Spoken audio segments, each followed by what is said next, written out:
Do the words citizen or brown bag offend you? A leader from the Office of Civil Rights in Seattle thinks they could. Elliot Bronstein sent out a memo to public information officers in the city urging them not to use those terms and to instead use terms like sack lunch or resident in press releases. Bronstein argued citizen and brown bag aren't inclusive and don't represent everyone in the community being served. Seattle's KOMO hit the streets and asked people what they thought about the words the city deemed as offensive.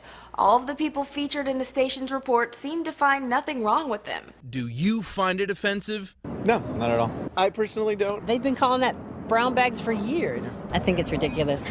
A writer for the Moderate Voice agreed, calling the city of Seattle the political correctness champ. And Fox News talked to a commentator who said city leaders in Seattle have been trying too hard to be politically correct. It is a group of people who are searching actively for ways to be offended. The Seattle Post-Intelligencer reports language does matter, but isn't the Office for Civil Rights trolling the far perimeters of political correctness? But either way you look at the issue, NBC points out the historical context of some of these words and phrases like brown bag are contrary to how some people might view the terms today. The use of paper bags by African American fraternities, sororities, churches, and social clubs to determine whether a potential member was light-skinned enough was socially acceptable. Washington State has brought specific attention to the use of certain words. In April, Governor Jay Inslee signed a bill into law which changed more than 40,000 words in state laws deemed as sexist.